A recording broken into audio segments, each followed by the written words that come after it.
Hello and welcome everyone. It's Lloyd and I'm back with Odon LaFontaine, with Paul Ellis, and of course JC, Quranic Endgame. We're here to discuss Islam. We're going to look at the Gnostic influences on Islam. We'll also have a look at some of the pre-Islamic influences on Islam, looking at the culture and the practices of the day. And also we're looking at what influenced Islam. Can we find the sources of some of these practices, beliefs, and look at some of the less well-known, the more obscure aspects of Islam? And hopefully at some point, I know Odon loves to talk about the Aramaic aspect, something we should explore in the future. So we might start touching on that a little bit. And I'm going to introduce one answer. I'm not saying it's the answer. I don't think it's the only answer, but I'm going to introduce what I think is an answer to the Quranic challenge of produce a surah like it, and look at what they could have meant when they said it. And it may not be what you expect. So yeah, guys, welcome. Thanks for joining me today. Great. Hi, Lloyd. Hey, Lloyd. Hello, everyone. Yeah. So what have you guys taken away from what I've been discussing so far, from the series so far? And has it added to your knowledge or given you questions to think about? For my part, it sort of reinforced my hypothesis that there is a Jewish current that was very influential in the beginning of Islam, and it added something also. It's that some influences happened way after Islam began. They were added at a later stage, and these influences they came from the antiquity.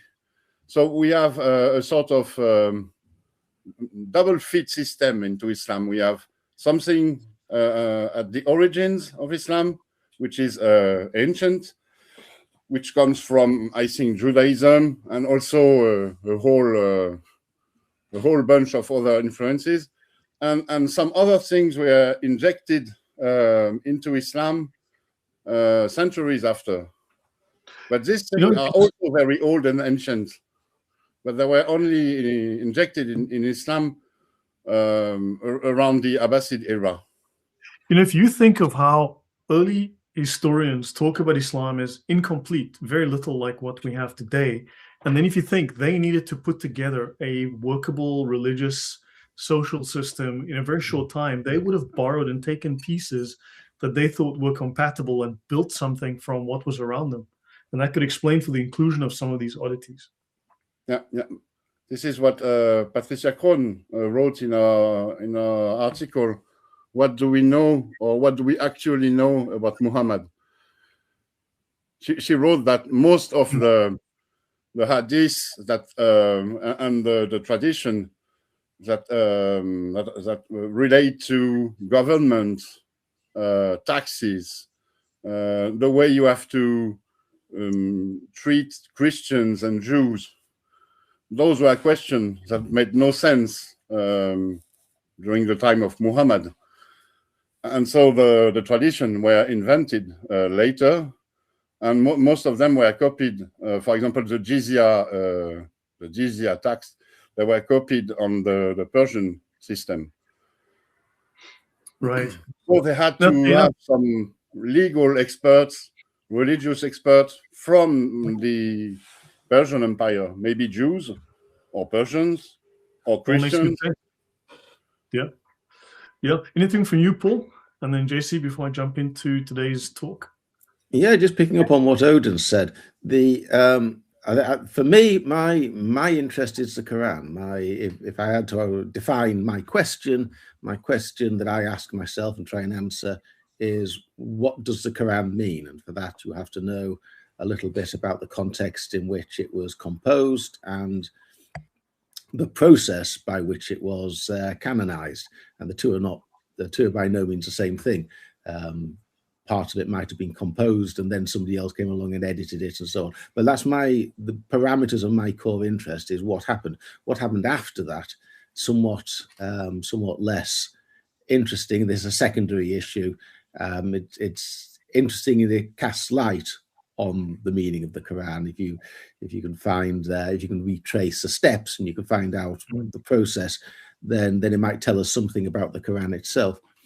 What I really found interesting in the last talk we had was about John the Baptist and the role of John the Baptist, who is, I think John the Baptist and Zechariah are given a disproportionate amount of attention in the Quran compared with other characters from the life of Jesus, and I find that very interesting. And the fact that John the Baptist was so important in the Elchasites in particular is a theme that really goes down to the heart. There, you're not talking about the later Abbasids. One is really talking about the author of the Quran at the time that he's writing the Quran, and of course John the Baptist so important in Damascus, which rather makes one think in terms of Damascus or in terms of that area, to my mind. Yeah. I wonder if the question from you can do it too. How late does Paul think parts of the Quran were inserted? I mean, we've discussed on the channel, even with Odon, up to some analyses indicate up to 50 authors over 200 years based on linguistic analysis using algorithms. Your thoughts? Well, the question was, my methodology is I tend not to go against the experts. There's very few instances in which I find an academic and I say, I disagree with this person, I think this person is wrong. I disagree with all their conclusions in the totality. I think that the whole of the professional academy has been is far too tied to the traditional narrative. But if I find an analysis of a word or a passage or something of that sort, or somebody says this is what the epigraphic evidence shows, or this is what the manuscript evidence shows, I don't go head to head with that, because I am an amateur and I know my place. I like to stay in my lane. What I'm trying to do is put together all their findings. Whenever an academic looks into an area of the Quran, almost invariably they will find something that is hard to fit with the traditional narrative, and they will report it, and they'll say, yes, more research needs to be done, or we don't really understand how this fits into the picture, and it's all a great mystery. What I want to do is take all the pieces and solve the mystery and find a solution. So, long way round of getting to the point that the conventional wisdom of those people who look into this properly is that the Quran was composed by the mid-7th century in its canonical form, in a complete codex, and so of course the Birmingham manuscript has the headline date of 645, that it couldn't have been compiled, 95% certainty that it wasn't compiled later, from an animal that died later than 645. So I'm happy to take 645. Now, that doesn't mean necessarily that I think that Islam was working from the Quran in 645. From what I've seen, the surahs were circulating individually, and there may well have been surahs out there that never made the canon and might have been in different forms. So there might have been strange forms of the Quran moving around. And one area I wouldn't mind, I could maybe do one of these, lead one of these discussions. That wouldn't be a surprise if versions of the Quran had to be burned, then clearly there were some, shall we say, faulty versions of it roaming around. Yeah, and one issue we could have a look at is sometime, I'm not quite prepared for it today, is the Dome of the Rock. And one thing that's interesting is that the mosaic work is far more advanced on the inside than it is on the outside. And the text on the outside is virtually none of it is Quranic.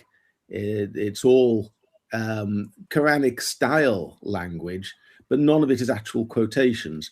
And it's only when you get onto the inside that it starts quoting long passages of the Quran in the more refined mosaic work. The outside mosaic work is rather basic in comparison with the inside. And so my general scenario is that while the Umayyads were in touch with the spirit of the Quran, they didn't actually have the text, or they didn't recognize the text as late as 700. That's something I can probably work with later on. That's an interesting point. Oh. That's a very interesting point. Keep that thought warm. We should talk about that.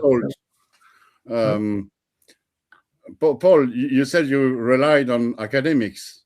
I also do.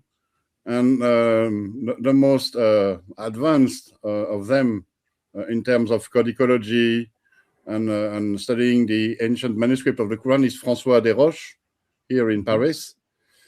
And his datation for the oldest manuscripts of the Quran, which is the Sana manuscript, is he thinks it cannot have been written before Abdul Malik due to the writing that is actually used in this manuscript.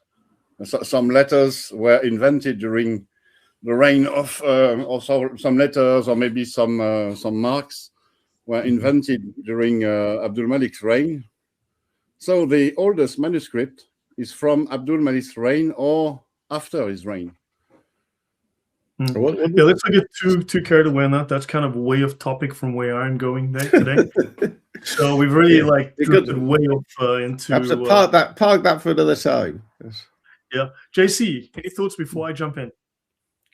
Well, just briefly to mention that I don't believe in the narrative, of course. I think the whole thing is fabricated and much later. But through this series, what I'm realizing is how many things I did actually take for granted without questioning.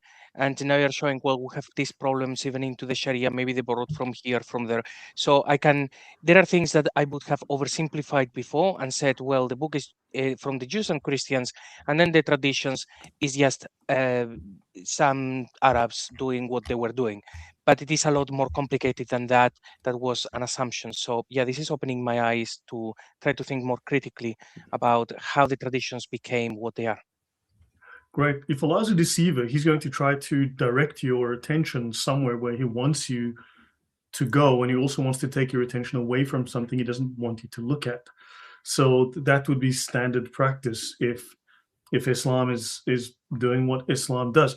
I want to bring up one thing here. We discussed this yesterday. For instance, the stories of Harut and Marut in the Quran. Now, Usama speaks Arabic. He's been studying Islam and the Quran since he was a child. He had to study Islam and the Quran at school in Egypt. Now, and then so yesterday we discovered that these sources we're doing a series on all of the sources of every single myth and narrative in the Quran. Now, for instance, Harut and Marut, the names of those are two ancient Armenian deities worshipped by Armenians before their conversion to Christianity in the 3rd and 4th centuries, right? In Armenia, they were termed Horot and Morot.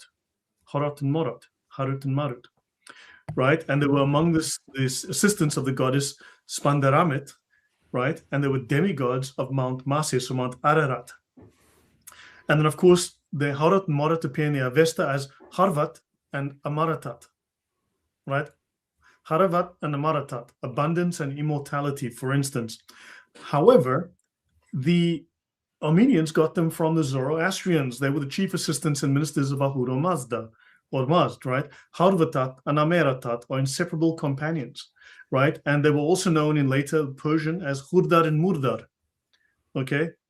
We know them from Walt Disney as Tom and Jerry, right?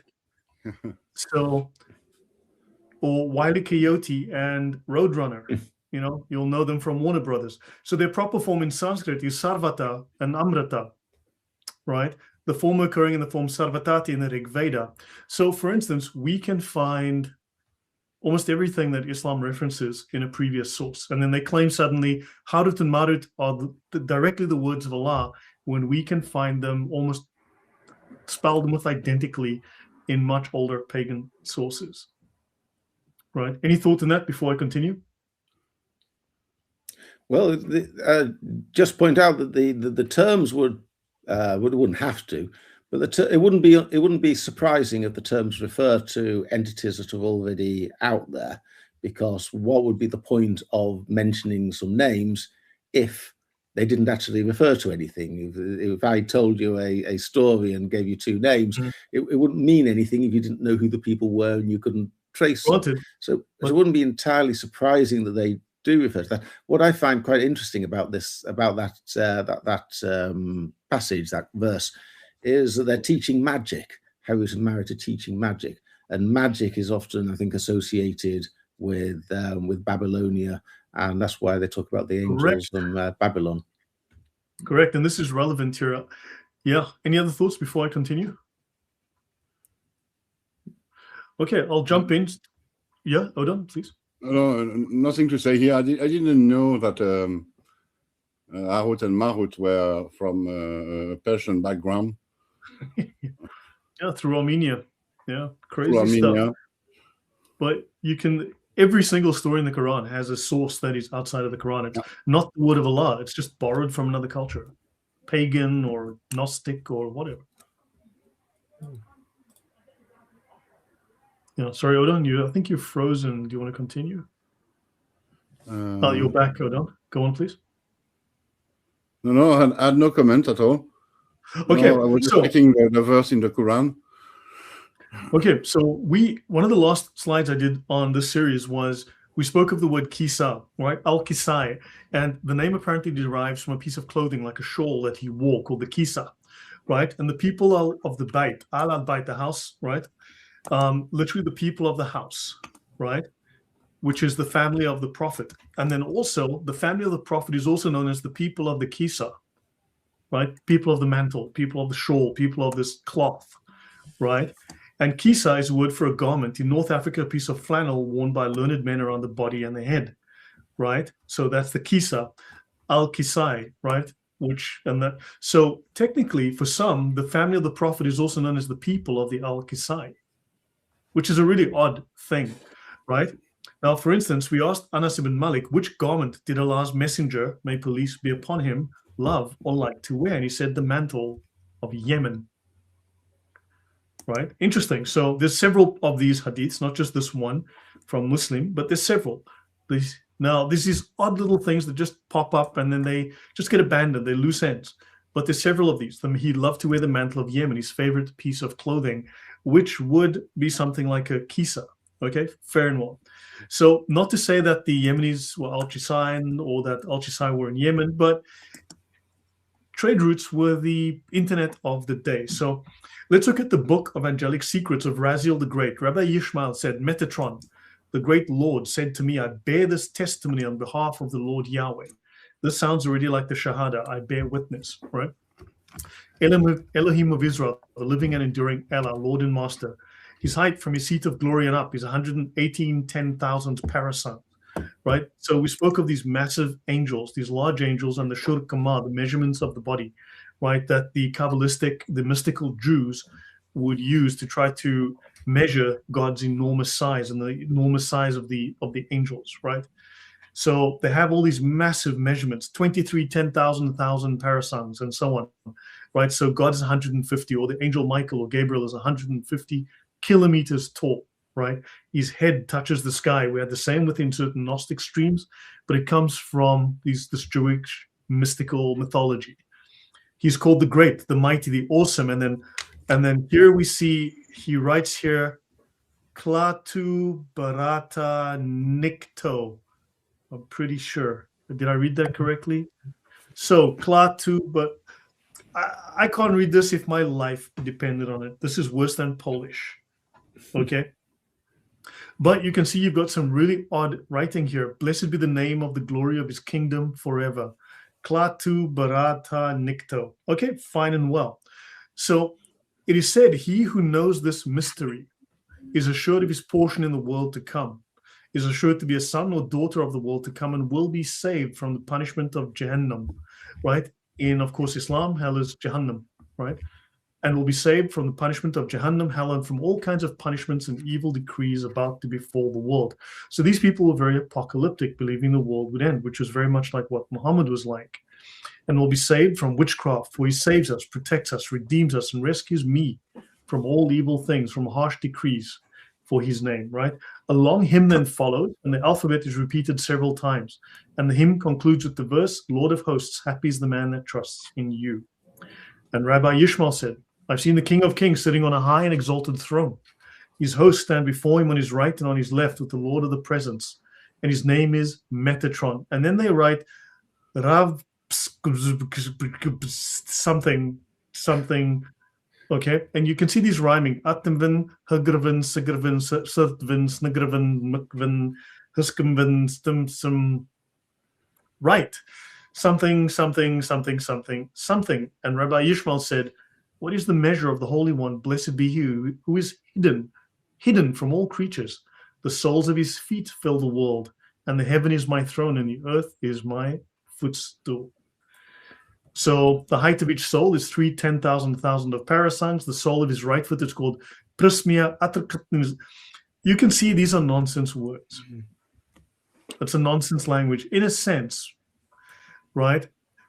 Now, this is mystical Hebrew, and the scrambled text is Hebrew, but it is, and I'm simplifying a heck of a lot. So I'm going to only go through a few slides, but I'm heavily simplifying a lot of this. It is a very specific mystical form found in what's called Hekkalot literature, Jewish palace mysticism, dating from the 2nd to the 7th centuries.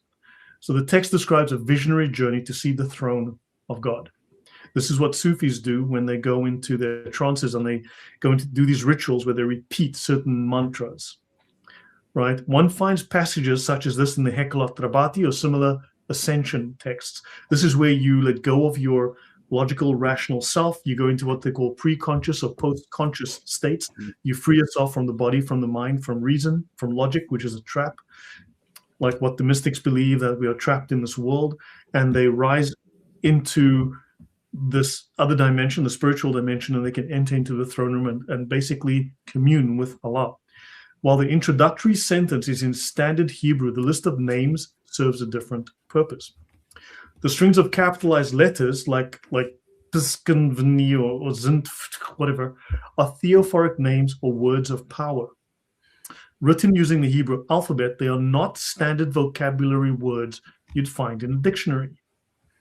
Many are scrambled or encoded versions of the divine name Yahweh.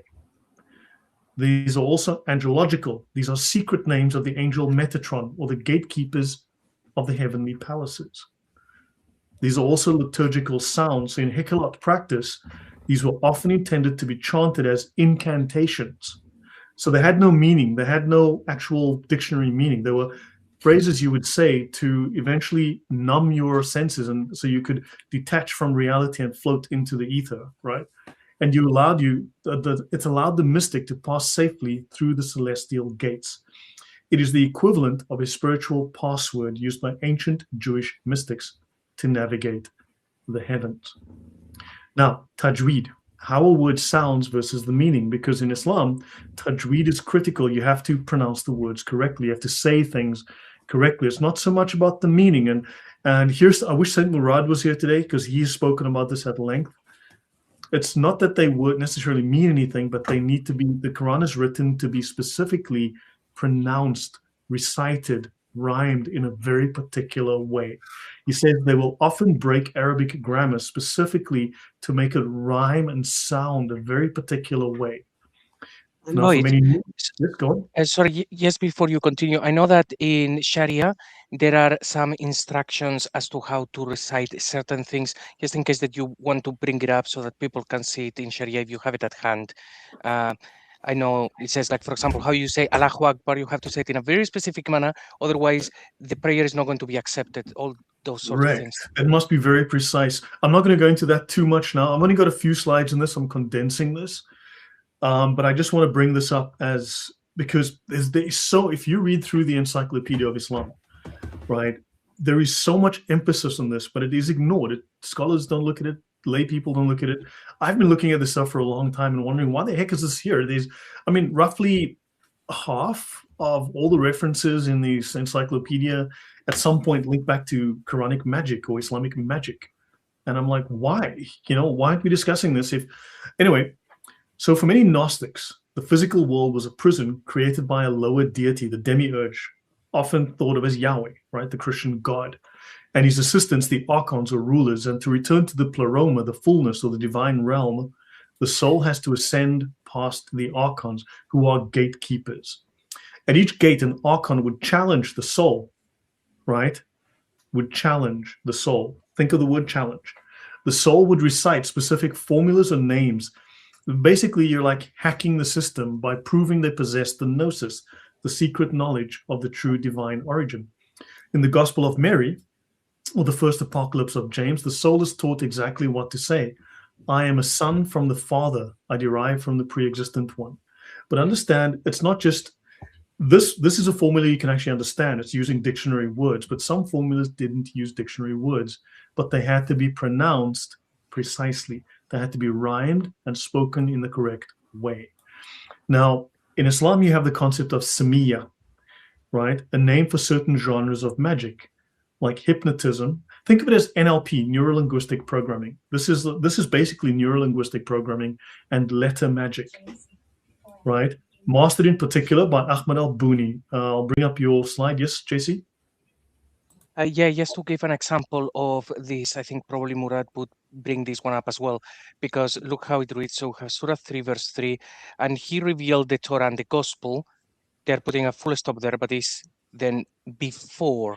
So in many translations, it will say, and he revealed the Torah and the Gospel from before, or something like this, because they have broken up this sentence right there. It doesn't make any sense. But in order to make it rhyme, they have broken it up in this very, very unusual manner. Right. Yep. So this is something Murad has spoken of. So now the strings of letters Hegirvin, Sigirvin are strikingly similar to Gnostic papyri found in. Now, by the way, this letter magic, I'll go to that in a moment. Actually, hold on. Let me bring this up while I'm here now. So let me look at letter magic, right? I know. Let's skip that for now. But the whole letter magic is basically the Quran has solar letters, moon letters, or lunar letters. It's got sun, wind, earth, which is your standard sort of elemental ideas. And then also there's the science of Samiyya. It also includes the angelic names and being able to know and pronounce the angelic names correctly, which is part and parcel of what is considered, at least to the highest scholars, part of the Quran, right? So these are very similar. These mystical names, these words, these nonsense words, right, are similar to Gnostic papyri found in Egypt in Naj Hammadi, or the Greek magical papyri. These are not meant to mean something in a dictionary. They are vibrational. The sound was thought to resonate with the frequency of that specific heavenly gate. Allahu, think about that, right? Now, Alif, Lam, Mim, or Hamim, these are mysterious, but the words, supposedly no one knows what they are, but they set a ritual tone. They require a specific elongated tajweed pronunciation, or mud. I'll pause there for a moment. Any thoughts from you guys before I continue? Yeah, but I don't think you will like it, Lloyd. For me, this is all rubbish. This is it's real. I agree that the sound can have the sounds can have an effect on conscience, and this is and this is going to be very important. What has been done here. But the thing with the Quran is that the Quran was not written with this purpose in mind. Everything has been developed afterwards, and this proves that this. Yeah, but remember, I'm not doing the origins of the Quran. Yeah? I'm doing Islam, the influences on Islam. So this is an influence on Islam because they are reams of paper. They are volumes on this particular topic. That's very important. Yeah, I agree. It's an influence within Islam, but the thing is, you can make this kind of effects with any text, actually. And that's the thing with Gnosticism. With Gnosticism, you Gnostic. It's a parallel, but this is before Gnosticism, even, I think. So, it's the thing with spiritualism, if you like, or esotericism. You can develop any secret meaning you want to anything, So Yep. actually, it's not based on history, on rationality, on Yeah, it's not meant to be on rational. something real. It's not meant. You can, but not meant to I be fully agree that there is something at play here. Many converts to Islam said that they were converted because they heard the Quran being sung, being proclaimed with a specific cantillation, a kind of music, and it had an effect on them. Yep, no, and that's the whole point. That was the whole point. Yeah, I think the effect wasn't hard coded within the text. It's something that has been It's something the highest scholars know. I mean, this is not what they teach you in like Sunday school. Understand? This is if you become a scholar and you go to Al-Azhar University and you become a Sufi, then they're going to start teaching you this stuff. It goes into the details. Yeah, but there's no magic within the text. You see, it's something else. It's a different area. Yeah, there's the Quran and go on, JC. Yeah, I actually am going to say that I think you are both right. I think that the Quran doesn't have any of this. The Quran was picked up at a point when they couldn't even read it. But this was in the traditions. This is something that they were very well aware of. And then they have imposed this in the Quran. That's why now it is read in that manner.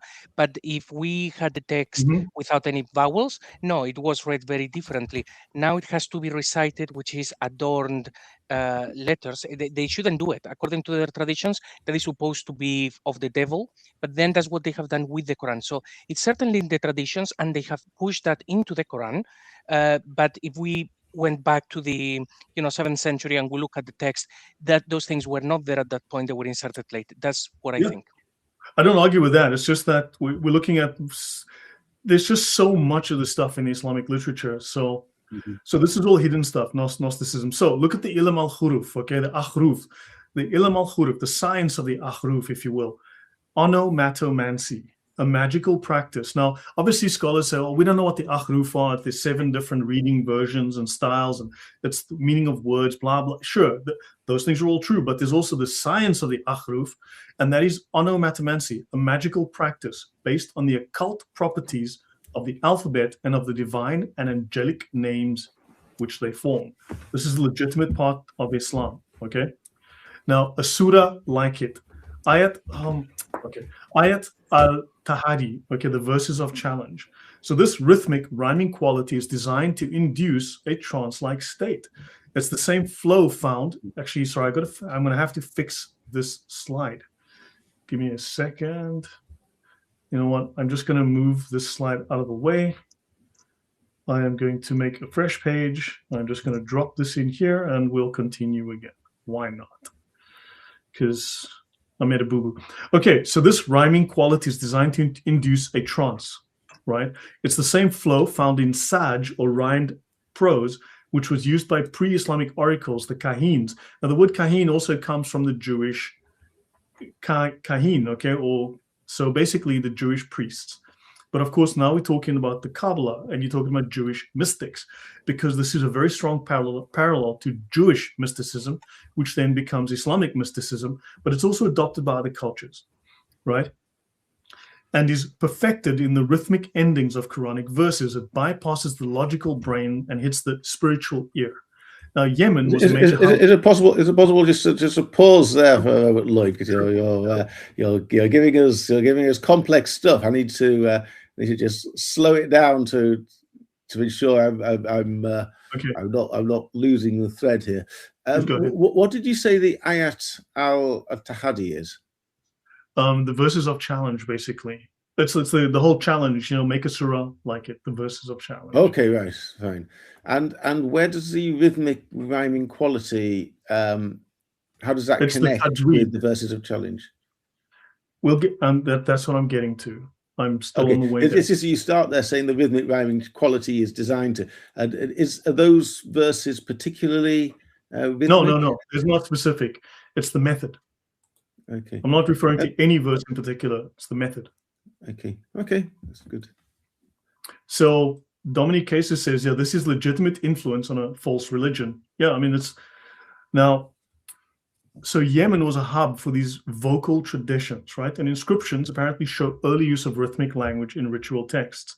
And in Islam, there's a thing called balaga, eloquence, but also rhetoric, the science of rhetoric, ilm al-balaga, right? The science of rhetoric. Now, because for them, for the scholars of Islam, how something sounded, how it was heard, was often more important than what it meant, right? So you didn't just read it, you heard it. So from the Jewish piyutim, or liturgical poems, to the early development of Arabic phonetics, the region was obsessed with the power of the spoken word, right? So the Elchasites and other Baptist groups were also known for their rhythmic prayers and chants during their rituals. Like whenever they did their ritual bathing of the day, you know, like their 5 baths a day or whatever, or 5 cleansings a day or whatever it was, they would also have these ritual things they would recite. So it's almost as if this ancient religion wasn't a set of beliefs that you necessarily read in a book. Because think about it, how many converts to Islam have no idea? Usama and any Muslim will tell you, people can recite the Quran, they will memorize it and recite it. They have no idea what it says. What's important is that they can rhyme it and say it. That's how it sounds, not what it means, because they have no idea what it means. So it's not about beliefs you read in a book, but a musical score you perform to tune in to the divine. You get points for being able to recite the Quran, not know what it means. So the Quran verses, the ayat, frequently end with rhythmic closures, internal rhymes, and sonic patterns that create this flow, this rhythmic, harmonious, hypnotic flow. Now, classical commentators, they call this ijaz, inimitability, partly in its linguistic miracle, but the auditory dimension, and we don't think about that from a Western perspective, but the sound was key to its impact on the listeners, which is why recitation is so important to these Arabs, to that culture, right? Especially pre-Islamic, right? And still with the Arabs, but it was there from the pre-Islamic times, poetry and the sound, how it made you feel. So recitation, tajweed, amplifies this, your proper intonation, the elongation of the words, Allah, all of that nonsense, and the pauses turn it into something that feels bodily and emotional, not just intellectual. They would often, the whole approach is orthopraxy, a correct performance over orthodoxy, correct belief. You don't have to know what the hell you're doing. You just have to do the thing you're told to do and do it correctly. So making a surah like it was less about, look, any retarded 5-year-old, right, can write a surah like the Quran. I mean, please, it's the easiest thing in the world, but can you say it correctly? Can you pronounce it? Can you intone it? Can you vocalize it correctly?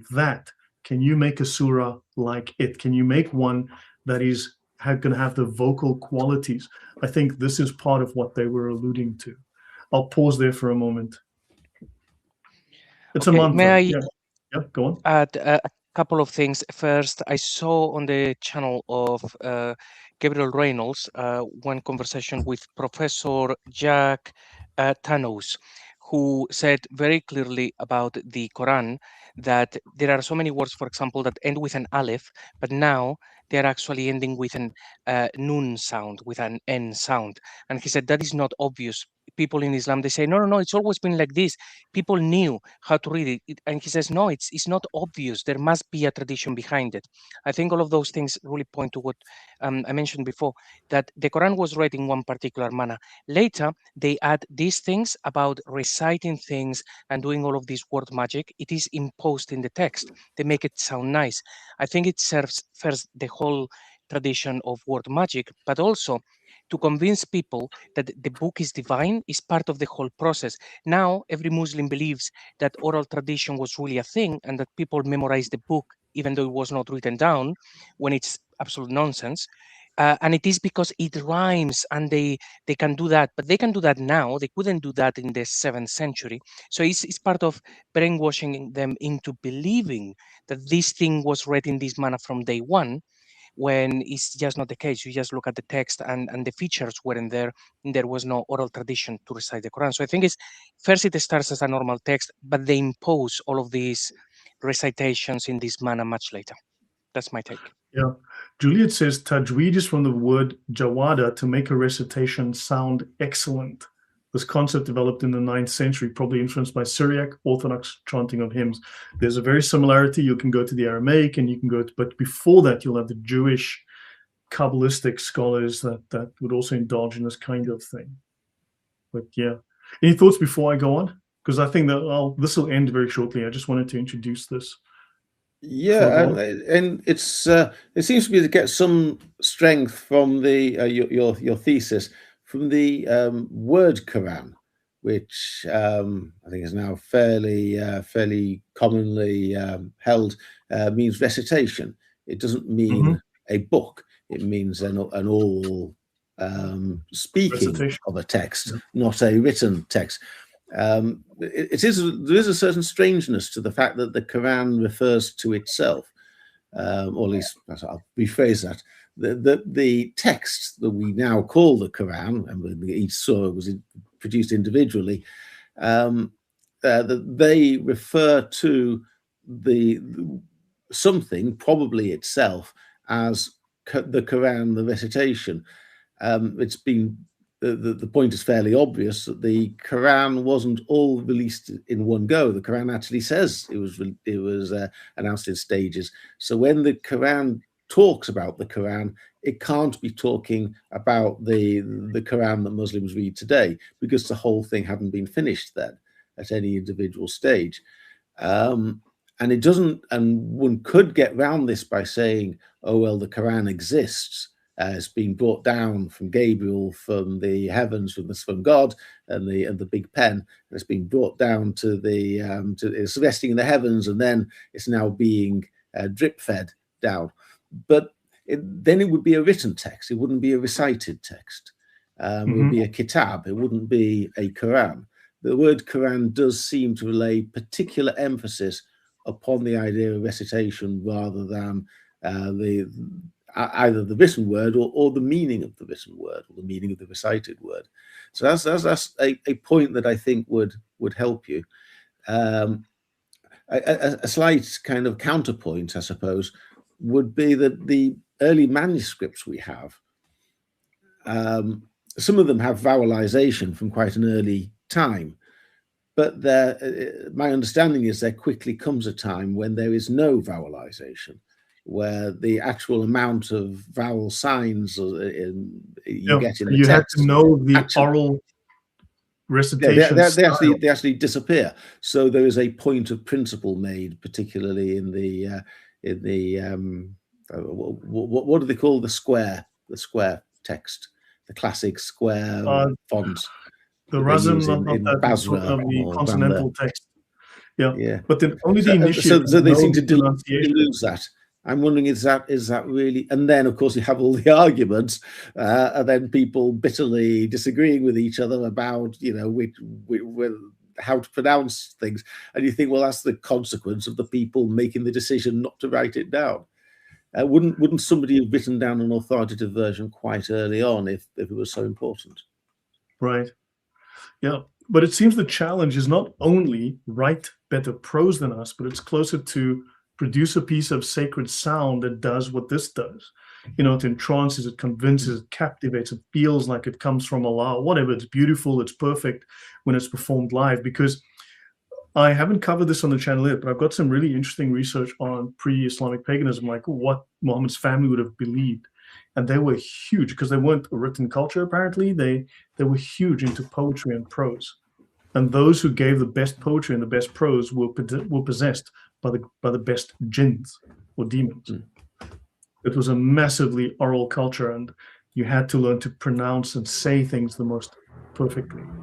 Yeah, I think at one stage the Quran curses poets, doesn't it? It says God's curses on poets. That seems a bit harsh for anybody who likes a bit of poetry, particularly since the Quran is itself a poem. Or a select collection of poems.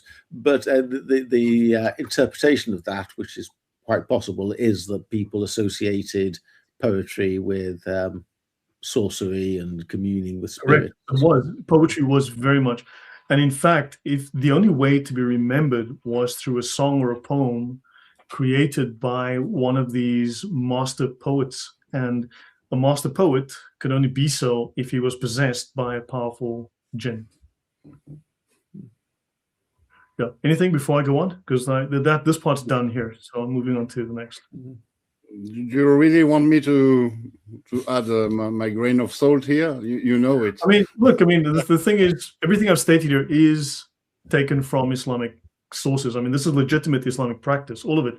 I could go for days on that, but clearly there's an influence. You uncovered a very interesting topic, that the way that the sound can affect the conscience. But I don't think the Quranic challenge is about this. Write better prose than us, produce a piece of... It's not about producing sacred sound. It's about writing something that looks like what Paul defined. The Quran refers to another book. It doesn't refer to itself. It refers to a lectionary that is called Quran within the text. We already did a presentation on this topic.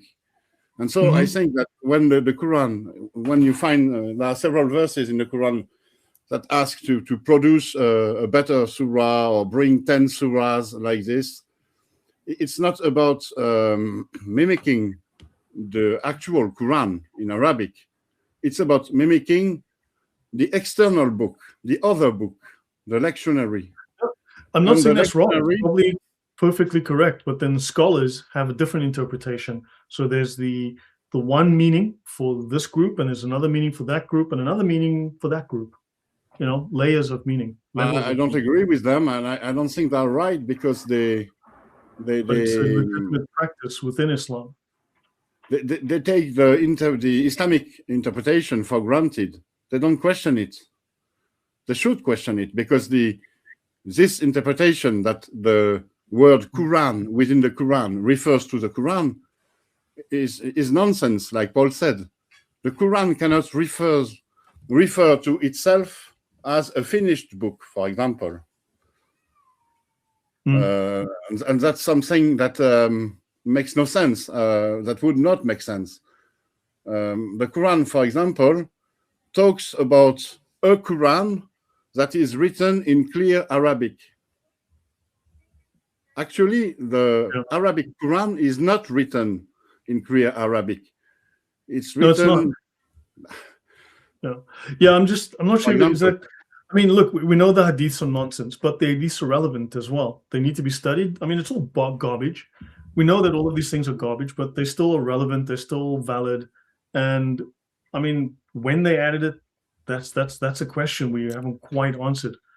You know, Lloyd, if I could ask you a question, Lloyd, are you suggesting that there is, or at the time that the Quran was being composed, was it the understanding of the composer or composers, the authors, and possibly some members of their audience, that it actually contained some rhythmic forms of words that would have a metaphysical effect beyond the meaning of the words? Are you suggesting that was actually embedded in the Quran itself, that there might be some alliteration or special use of vocabulary or words like samad? Because springs to mind that no one knows what they mean. I mean, once the concept of, let's say, the Bible or whatever they were taking, right? They were copying it from whatever sources. Once you fit it into a given culture that has a certain set of practices, I guess it's going to consciously or unconsciously align with the practices already prevalent within that community, within that environment. I mean, there's some that say, for instance, that what's his name? The whole Syro-Aramaic Quran idea is overdone. What's his name by Luxembourg, right? Some would say he's right, but he's perhaps exaggerating the whole issue too much. I mean, what is the Quran? You know, we can speculate, and also, I mean, according to some of the stuff, Odon, we did a talk where we looked at the Quran, and there was the one French scholar who did an analysis of it, right? He ran a whole mathematical analysis. He worked out there's 3 to 50 scholars that, and it was written over something like 200 years. You can see this is wrong. He put it in his thesis, but this is actually a wrong conclusion. I've discussed it with him. He kind of agrees with me. But Yeah, there might have been changes in the Quran very late, but the 200 years period, it's much too long. it's fair, but I mean that was his view. There was like a long period. I mean, the Sharia took ages to develop. So I know the Quran probably. The thing that Jean-Jacques Walter proved is that he made two groups of verses within the Quran. The one who have a kul say as the first word, and all of the others, and he proved that the two ensembles have different authors. Proceeding from this, he hypothesized that the kul were added by the Caliph Al-Mutawakkil in the 9th century. And based on this, he said, so it was modified in the 9th century, so there is a 200 years period. Added to the word say could have been added before. Just to add something. Walter. His name is Walter, French scholar called Walter. Walter. Okay. Yeah. Think about this. You've got in the 7th century, who was it? The Christian cleric, John of Damascus. He talks about the 4 books, right? He speaks. Now, those 4 books are not exactly part of the literature that we know of. Like, I mean, the camel story has all disappeared, basically, right? Was that the Quran? Because he says there was no Quran. They just had 4 separate books, right? Then you've got people saying, well, it's a Syro-Aramaic lectionary. These are 2 separate, completely separate things. Which one was the Quran, right? So obviously, there was no Quran at that point, probably. There were just these books, and eventually they got hold of maybe a lectionary, whatever it was. But then also it's composed of multiple different sources from Zoroastrian, pagan, Gnostic, heterodox Jewish and Christian sources. So what was the original source? What was added on top later? Do we take it at face value? What was added later? How much have they muddied the waters? But that's really my issue. I'm not trying to decipher what was the original Quran. I'm looking at what are the pagan influences on Islam, and these are legitimate practices, and I can find sources that predate them. You cannot ask this question, what was the original Quran, without answering first the question, what is the Quran?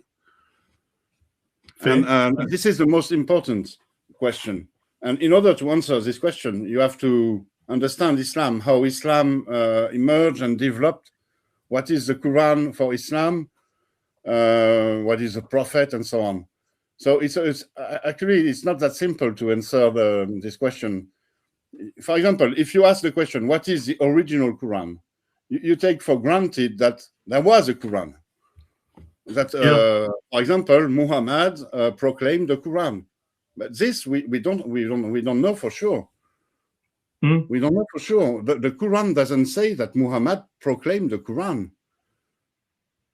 Since the Quran, the Quranic text refers to another book, which is named the Quran. So you had teachings, and you had a few scattered chapters, and then the Quran seems to come later. For me, the Quran is a collection of teachings and proclamation that were and prayers and stories and so on, but mostly these were made in order to convert Christian Arabs to Judeo-Nazarenism, to convert them to the project of taking Jerusalem and rebuilding the temple. And in order to do so, in order to have this conversion, a lectionary of Judeo-Nazarene text was written, and the proclamation of Muhammad and maybe other preachers aimed at they try to have the Arabs adopting the lectionary.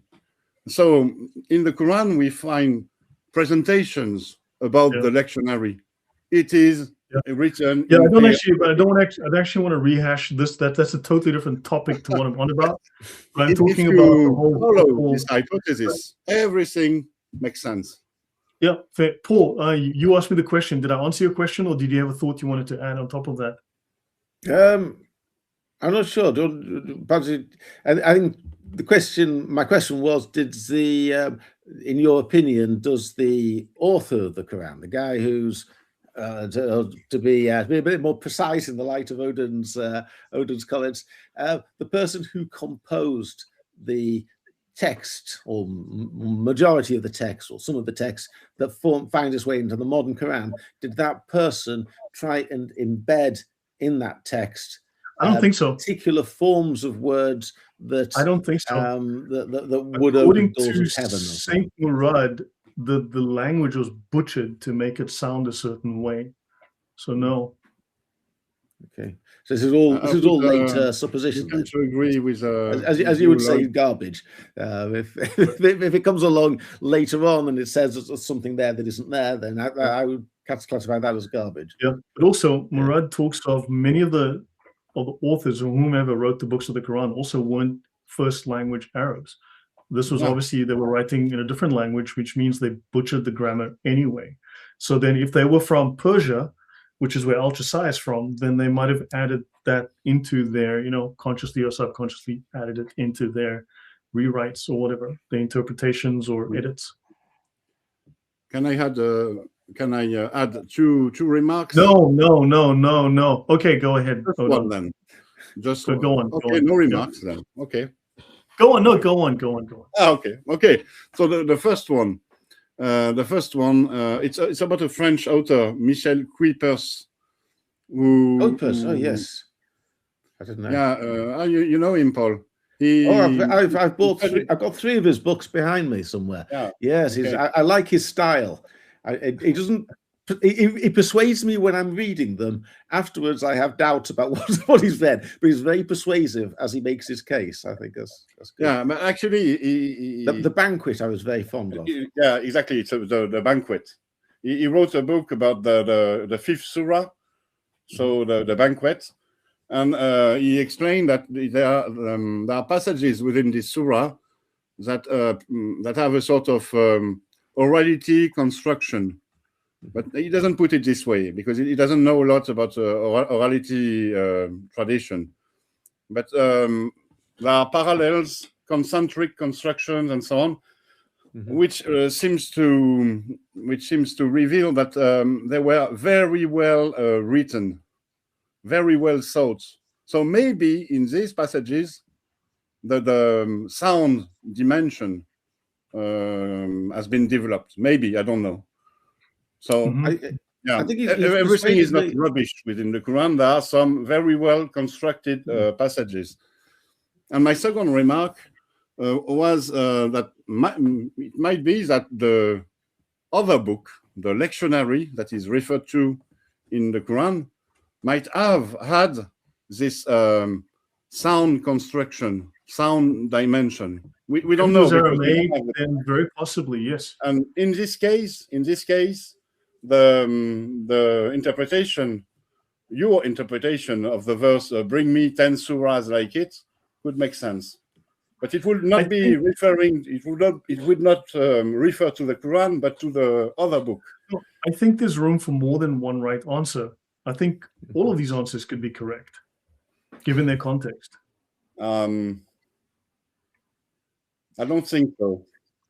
If you think the verse is talking about, this is not really relevant to my topic, right? I mean, I'm proposing that hypothesis. I mean, this is not really relevant to the topic I'm discussing here. In that, tajweed would not be a thing in Islam if it was unimportant, but it's a big thing. And when you go into the Islamic references, the works of the scholars, the Encyclopedia of Islam, it is massive. It is hugely important. Now, maybe today it's not as well known, but it was back in the day, right? It was then. We can say, well, it's unimportant now. We can go, the Middle Ages don't matter. That's all God. Well, I mean, we got here because of that, right? You can throw it away and say it wasn't important, but for some reason it somehow seemed important. Or maybe they downplay it because they don't want us looking at it. But there's some relevance to it, and they wouldn't have it otherwise. I think, JC, you were going to say?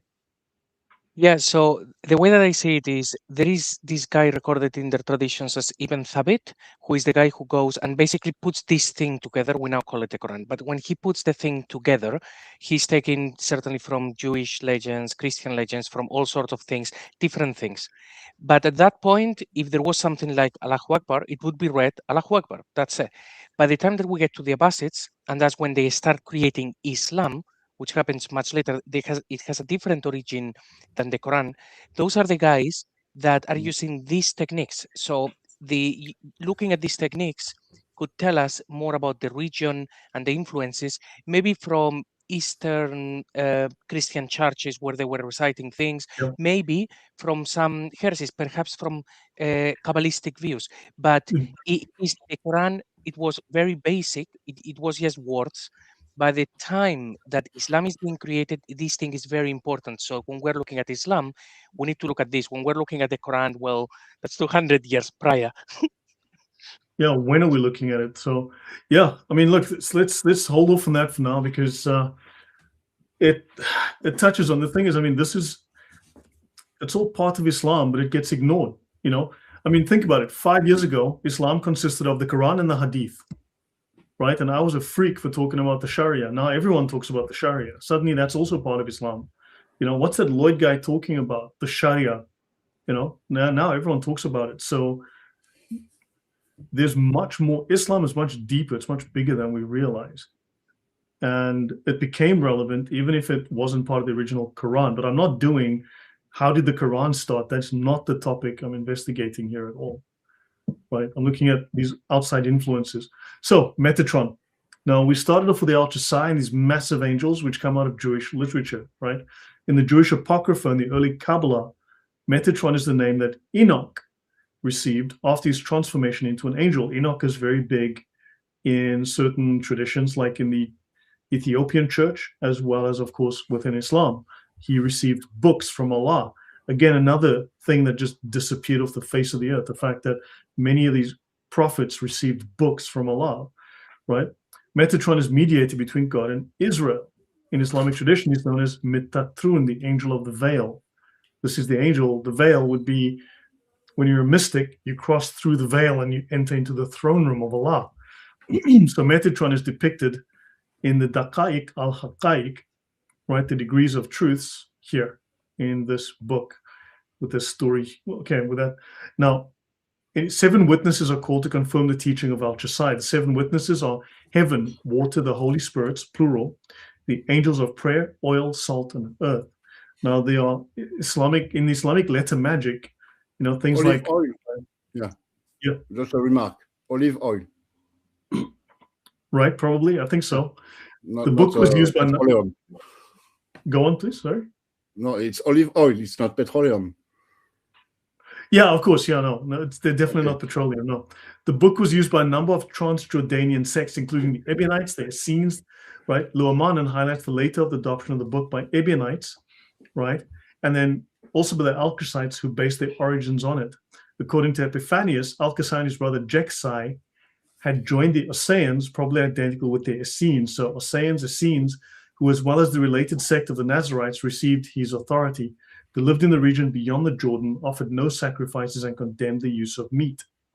The book is characterized by Epiphanius as containing the doctrine of persons who are neither Jews nor Christians, nor pagans, but they hold a middle position between these, which is really interesting. And the creed of the Alchasites contained such a mixture of Jewish, Christian, and pagan elements that a classification of the sect is extremely difficult. This is from Epiphanius. There's such a mixture of all of this garbage, you have no idea what's going on. That is Islam today. But he says they must be regarded as Jewish because they insisted on the rule of the law, which is something that the Sharia, and they held that the faithful must be circumcised and live according to the Sharia. Hippolytus heresies. Special emphasis was laid on the observance of the Sabbath. These are the Friday people, fine and well, and the turning of the face towards Jerusalem during prayer, but they weren't Jews. They were Jewish in character, but not in substance. So this would very well, I think this aligns with Islamic practice. Any thoughts from you guys? Yeah, you know the verse 159 in Surah 7, among the people of Moses is a community which guides by the truth and by it establishes justice. There was a something Jewish-like at the origins of Islam, and I think you're pointing at it here. I agree. No, I agree with you on that thesis. I've told you, I agree with you fully there. There's this definitely that strong influence. But now we've got ancient evidence that speaks of this syncretic mixing of these different strands that are not necessarily compatible. But this, I mean, this matches everything else. JC, your thoughts? Well, yes, zeroing in on that description. So this group that has all of this stuff from Jews, from Christians, and from pagans, if we ignore everything else that we have discussed and we looked at that, that is really, like you said, describing Islam. So when people get upset when they say, no, Islam was like a Christian heresy or a Jewish heresy, it's like, it's sort of that. It's sort of like a mixture. If Hippolytus was around today and looked at Islam, this is what he would be saying to describe Islam. So yeah, it looks like the same influences, the same thought process that was with these groups was transferred or copied into Islam. Very similar. Yeah, and it matches all the whole monotheism thing I've been doing as well. Yeah. It matches that. Paul, you any thoughts? Yeah. There are other sources who talks about these groups. You talk about Epiphanius, Hippolytus. Augustine of Hippo spoke about them also in a letter to Jerome of Sweden, Saint Jerome, who translated the Bible into Latin. Right, yeah. He wrote him, there still exists among the Jews in all the synagogues of the East a heresy which is called that of the Maniaeans. Actually, it means minim. It means heretics in Hebrew. Yep, I've spoken about that. Yes, condemned by the Pharisees. Its followers are ordinarily called Nazarenes. They believe that Christ, the Son of God, was born of the Virgin Mary, and they hold him to be the one who suffered under Pontius Pilate and ascended to heaven, and in whom we also believe. And this is the important part. But while they pretend to be both Jews and Christians, they are neither. Fascinating. So, yeah, I mean, look, do you think I'm onto something here? There's so many parallels here. Yeah. I mean, I would say they've laid a lot of red herrings for us. They've tried to cloud their tracks, cover their tracks as well, to make it hard to figure out what happened. Paul, any thoughts from you while you're sitting there? And also the Islamic tradition tried to erase this memory. Right. For example, the Quran talks about the Nazarenes, Nasara, but the tradition invented the meaning of Christian for this word. So you see, they were completely erased from history. Even their name has been erased.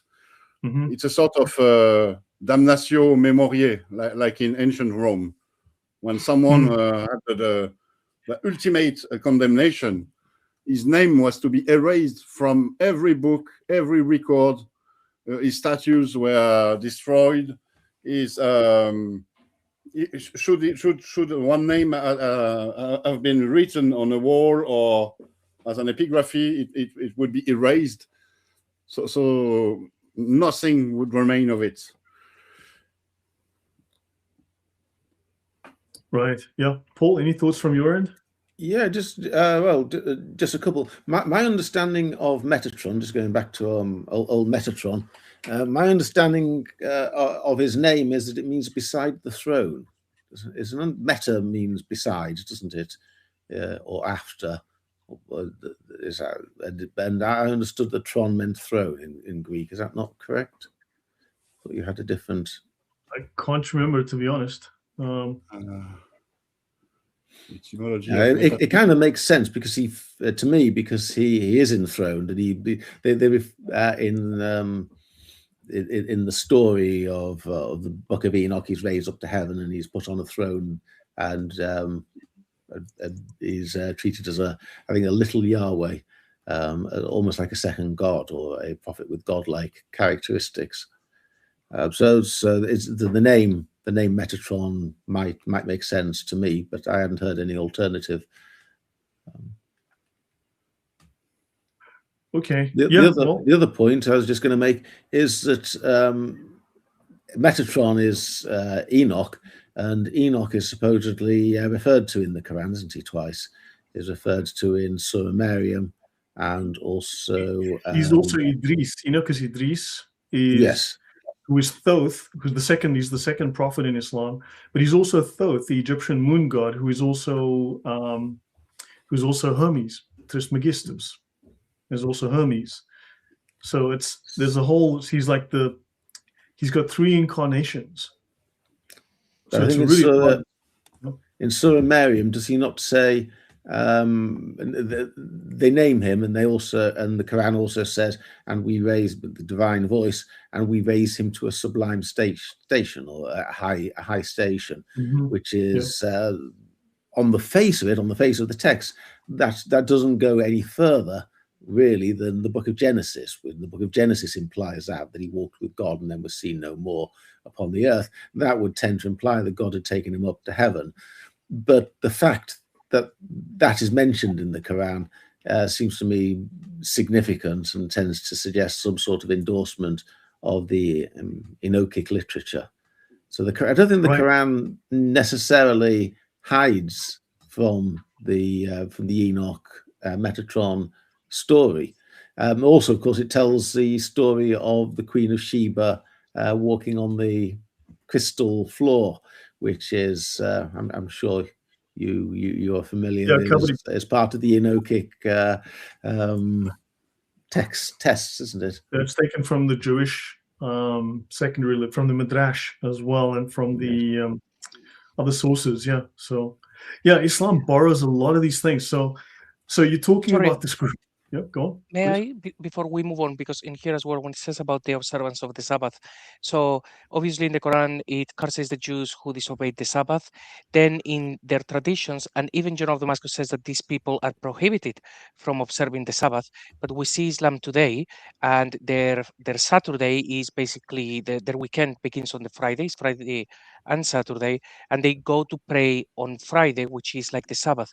Do you know if there is a connection there where maybe they were observing the Sabbath, but then they said, no, it's not Sabbath. We're still doing it at the same time, and we're going to pray and all of those things, but it has nothing to do with the Jews? Or do you think it has another origin story for that practice? I don't know. I mean, no idea. Just something to observe, and we'll get to it. Sexual desire for these people was presented as wickedness, but a sin that could be cured through baptism. Now, don't forget, baptism became ablution effectively for these people. They would have daily ablutions, really. So ritual ablution, ghusl, is part of Islamic practice after sexual intercourse, right? That's the traditional view. So the book also uses numbers and measures to foretell the future, that advocates healing rituals as well as a schedule based on astrology. And 40 days of baptism would cure possession. And the book is apocalyptic, speaking about an impending crisis, right?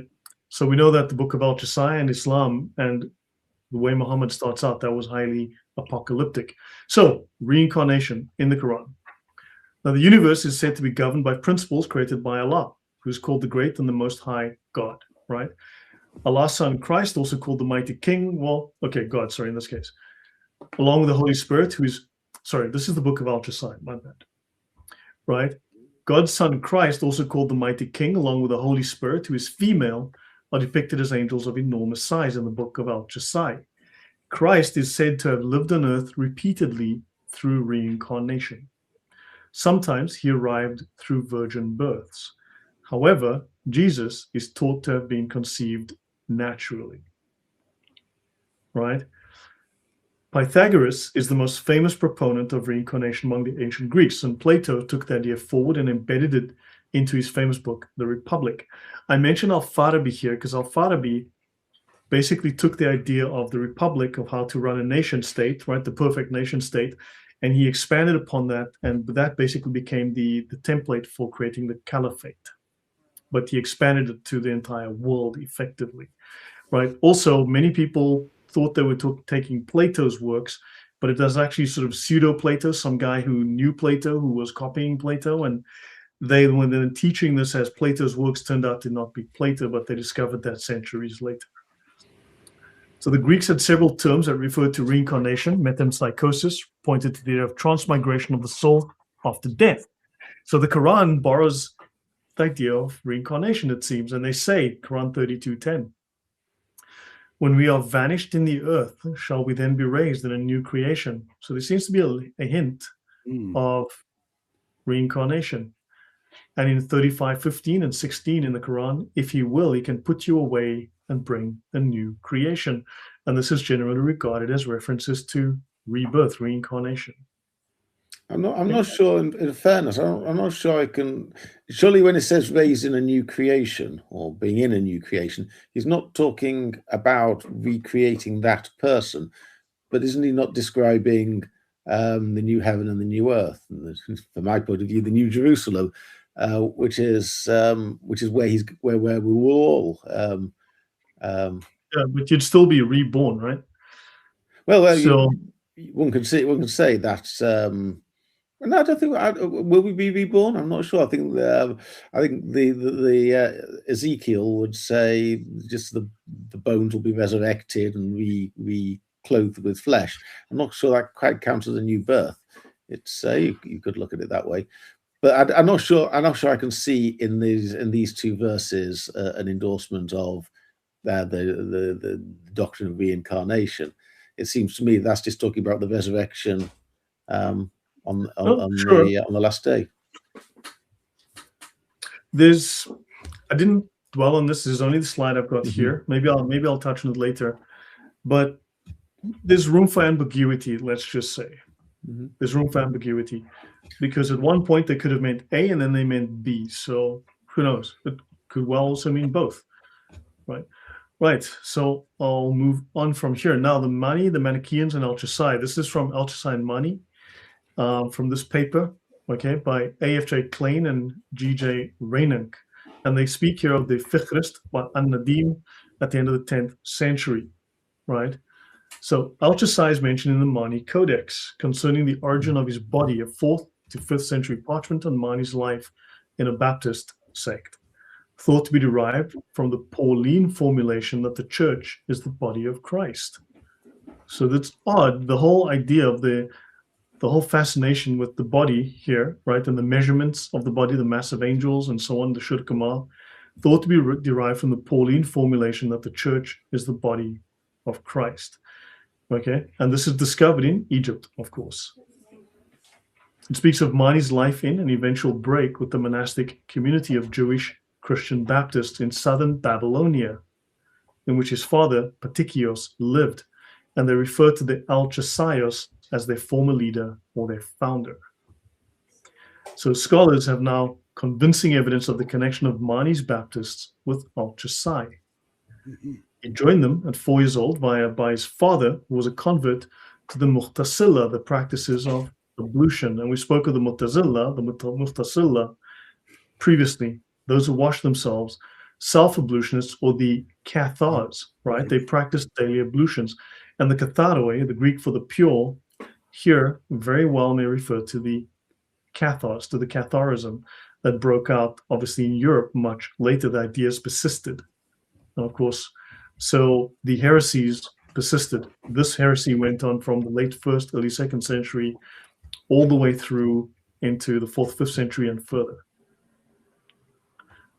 So the book refers to the Elchasaios, or the Baptists, right, and finds important points of agreement between the information of the Mani Codex relating to the ideas and practices of the Babylonian Baptists and patristic reports. That's the church fathers writing about the Elchasites. Now, the name Cathar is widely claimed to derive from the Greek word katharoi, meaning the pure. In the 3rd century, the father of Mani belonged to a Judeo-Christian sect known as the Catharioi. Now, it's interesting. So you've got different sources using different names, and they're saying, no, these were the Cathars. The Cathars were basically precursors to the Manichaeans, and the Manichaeans were part of the Elchasai, right? So his father was part of the Cathario, the Cathars. That's Stoyanov, the other god. Mani formed a Gnostic sect, the Manichaeans, which preserved essential aspects of the Elchasai religion, some of which then developed into Bogomilism and Catharism. Bug, the word Bug is B-O-G, Bug is in the Slavic languages, that would be God. Okay, Bug is God. So that's where the term Bogomilism comes from. The name Cathari has also been used by the Novatian sects of Anatolia in the 4th century, right? Spoken of by Epiphanius in Adversus Heresies. Mani's ideas about the repeated appearances of the Apostle of Light are reminiscent of these Christological ideas. Any comments before I go on? Yeah, you might remember, I think I've already told it, that Muhammad baptized Umar when Umar converted to Islam, according to the tradition. He put some water on his head when Umar said the Shahada. So that's just a loose end. How do you explain that? You cannot explain it within the frame of Islam, within an Islamic frame. So in the Fihrist from 970, roughly the 980s, okay, the Mu'tazila lived in southern Mesopotamia, used Manichaean sources, okay, using Manichaean sources for his work. And the Mu'tazila are Baptists, those who wash themselves, presumably identical with the Baptists of the Cologne Mani Codex and the Pure Ones, right, mentioned in Theodore Bocconi's synopsis of the early life of Mani. So in An-Nadim, the Mu'tazila were founded by a leader named Elchasai, the same, presumably same sectarian Jewish Christian prophet mentioned by Hippolytus, Origen, Epiphanius, and the founder of the Baptist community among whom Mani was raised. The Mu'tazila were Gnostic, a baptizing sect, often associated with the Mandaeans. The Mandaeans today are said to be the remnants of this group, right? The Mu'tazila argued that the Quran is created, it is not eternal, because they believed that an uncreated Quran would violate the oneness, the Tawhid of Allah, and imply two eternal beings. Now notice though, the Quran, I mean, there was a huge fight. And eventually, of course, the Muslims decided to get rid of the Mu'tazila because of this rational disagreement, shall we say. But it means that the two sets of opposing ideas, that stream of thought had continued and persisted, and the two streams were in opposition. In fact, I mean, they were in agreement as well, but also in opposition. And they got rid of them, and eventually they couldn't win the argument, so they got rid of them. But it means that there were touch points between them where there was clearly then influence between them. They were part of a given community, and the one of them eventually asserted their own interpretation, got rid of the rest. Any thoughts before I go on?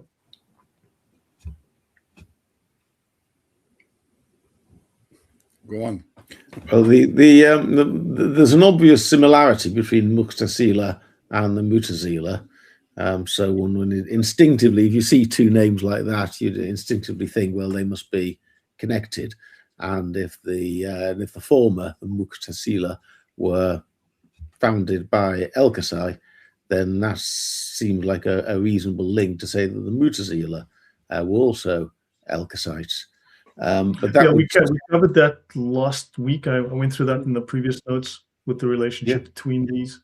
Yeah, go on. And so, but that would, if that were the case, and you make a reasonable case on that. But if that was the case, then the traditional understanding of the Mu'tazila must be completely wrong then, because they, and fair enough, they may well be completely wrong, but the Mu'tazila's role in the what you might call the history of early Islam is not that they're Elchasites at all, is it? They're all no, I mean, you always hear about them in signed-up Muslims. No, they weren't. But you always hear about them in terms of an argument, because there were major philosophical opponents, especially over the Quran being created or uncreated, right? So they prioritized human reason. Take the word reason with a pinch of salt here, subjective opinion, more like it, over literal interpretations of scripture, especially hadiths. So they rejected many traditional reports that to them seemed irrational. They argued that humans create their own actions through free will, meaning Allah cannot be responsible for human evil. And orthodoxy says that Allah is the creator of all actions, both good and evil.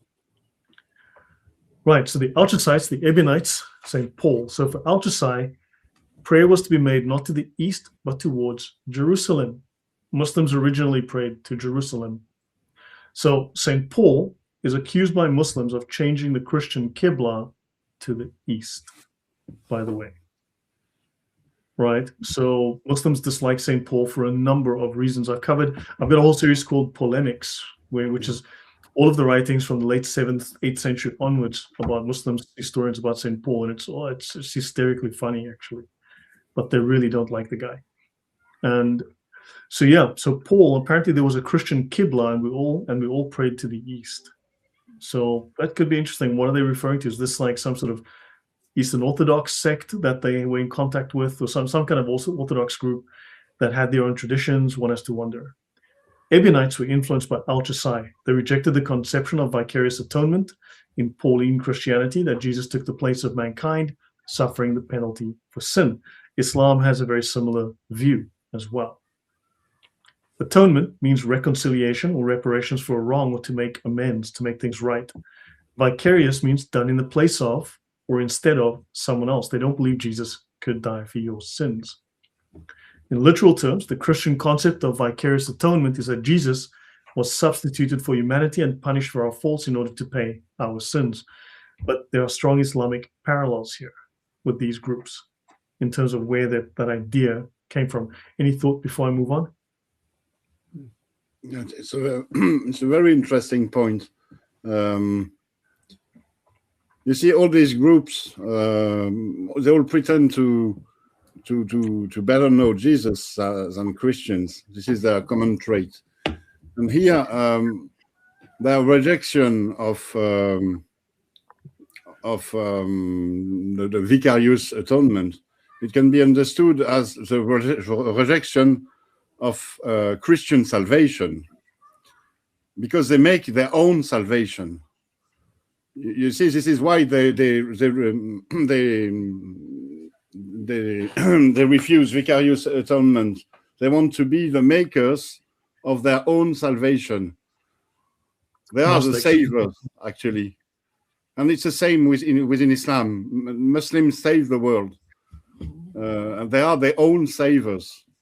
Of course, they do need God, but in the end, Islamization doesn't require the help of God. And so you see, you have to reject Christianity, at least parts of it, in order to pretend to be the savior instead of Jesus. Right. The Quran's descriptions on who gets to Jannah and who ends up in Jahannam is very confused, whether it's faith or whether it's works. But there are passages where it talks about weighing up. You weigh up a person's deeds as though it's a very meticulous scientific exercise, and there's no scope there for even for God's mercy.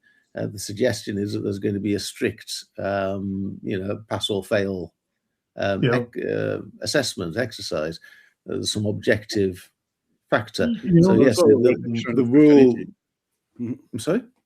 This is also a rejection of Christianity. It's a rejection of Judaism as well, because Judaism, one could still appeal to God's mercy. It's this idea that you're measuring, you put all your good deeds in one book scale, and all your sins in the other scale, and the idea that you measure them up to the nearest exactitude. Yes, it's completely goes against any kind of grace or even God's discretion. I mean, obviously, a Muslim would say God has discretion to overrule it, but the primary basis is, if it's a fair God, you'd say he'd set up a system and he'd administer it fairly, wouldn't he? So no, God's a Calvinist apparently. So yeah, because that's another long story. But notice the Quran abrogates itself, right? Which you can think of that as an internal conflict. right? Allah's arguing with himself about things. Allah disagrees, right? But now you've got these different streams of philosophical thought, different streams on free will and forgiveness and various other, and also arguments with the Jews, arguments with the Christians, and arguments within Islamic scholars, you know, like the Mu'tazila over the Quran being created or uncreated and all of that. I mean, you've got this fight inside the Quran itself on abrogation, which had to be dealt with in a doctrine. But here you've got so many examples of different groups that were somehow joined, but they were syncretic, so they were incompatible, and they were arguing too on similar issues. So eventually, one of them had to win out, and they won out by force. They had to. I mean, so you have all these incompatibilities trying to get along, and eventually someone says, you know what, we have to forge an identity, separate ourselves, and get rid of the rest.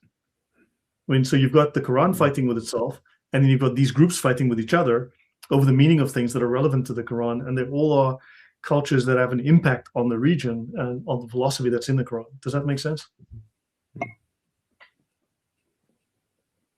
Yeah. So, JC, any thoughts? Having too many cooks. Agreed. Yeah.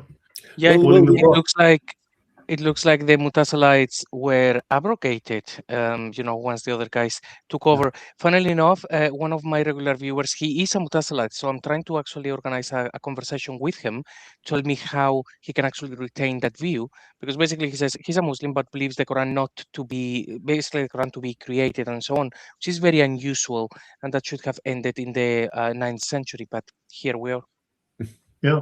And if you think about it, that whole argument about the createdness or uncreatedness of the Quran was a huge thing until eventually it got solved by, was it not Al-Ghazali, by Al-Mutawakkil. I thought it was not Ahmad ibn Hanbal, but yeah, but anyway, it got resolved much later. It wasn't resolved immediately. Oh, there was a political resolution from Caliph Al-Mutawakkil around 840.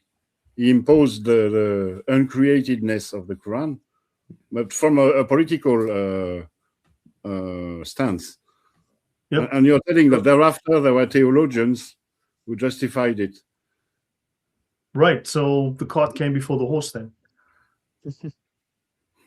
Right. So yeah, I mean, you've got the civil war inside the Quran, and you've got the civil war between these groups that are trying to define things, and they all seem to be related. They're talking to each other. You know, there seems to be a connection between them until one of them eventually decides, okay, you know what, off with your heads. So, okay, so the great problem that has bedeviled Islam right from the very beginning, well, from almost the beginning, is that nobody knows what the Quran really meant. So they've got the text, and the text purports in large part to be the words of God. So if you want to believe that, or you actually believe it, or it's convenient to believe it, then it can't be ignored. These are the very words of God. But they are so difficult to interpret if you don't know what the context or what the true meaning was. There's poetry in there. There's lots of allusions to alternative sources, and if you don't know what those are, and you just say, "Oh, this was just God talking to Muhammad out in the middle of the desert," then no wonder everyone's got different opinions and they're all getting angry with each other. This is an absolute recipe for chaos. Right. Yeah. I'll finish on this slide. If you guys have anything to add, but I think I'll finish on this slide. I'll leave it here for now. I'm not sure what's after this. So the Elchasites, the Ebionites, Islam. So we come down to these groups, right? Now, arguments have been made that the Ebionites were more faithful to the authentic teachings of Jesus. Obviously, we're dealing with heresies and such here, right? That the Ebionites were more faithful to the authentic teachings of Jesus. Obviously, these people want to put themselves forward as the true Christians, right? And constitute the mainstream of the Jerusalem church before they were marginalized by the followers of Paul of Tarsus. See, St. Paul kicked them to the curb, and they really don't like St. Paul for kicking them to the curb because they weren't true followers of Jesus. You see, they say that he imposed himself because they were the true followers. So that might give us a clue here. Okay, Ebionites insisted on a universal necessity of following Jewish religious law. And if you look at the Sharia, effectively it's a continuation of Jewish religious law. That's very primitive, barbaric interpretation, but there you go, right? So they're following the law. They keep saying to Christians, you don't have a law, while accusing us of not following the law that we have, whatever, right? And they interpreted in the light of Jesus's expounding of the law, because he brought a Sharia, right? Jesus didn't bring a secular law, he brought moral law, right? Jesus was a mortal human, messianic prophet, not divine. Sound familiar? Mm-hmm. They revered his brother James as the head of the Jerusalem church, and they rejected Paul of Tarsus as an apostate of the law. Now, Epiphanius relates that some Ebionites alleged that Paul was a Greek who converted to Judaism in order to marry the daughter of a high priest of Israel, but apostatized when she rejected him. Now, Muslims will claim that Paul was a Jew who killed himself to destroy Christianity. They claim that Paul was a Christian who went to the Romans and asked the Romans to kill the Jews. They claim that Paul befriended the multiple different men, and he got these men, he taught them different things, and he got them to found various different churches, the Jacobites, the Nestorians, and the Melkites, which are all sects that started 300, 400, 500 years after Paul died. So, Muslims have a million different stories about St. Paul, right? Which relates very similar to the kind of things that people are saying here, these Ebionites are saying about Paul, right? And this is by Epiphanius of Salamis in the Panarion, right? Chapter 16, verse 9, right? And according to Epiphanius, the Elchasites had a very strong Jewish messianic leaning. As to classifications of the Elchasites as a Jewish, Judeo-Christian, or Gnostic movement, Epiphanius dismissed them by saying, they're neither Christians nor Jews nor Greeks, keeping to the middle way. They are actually nothing. Yeah. Your thoughts, guys?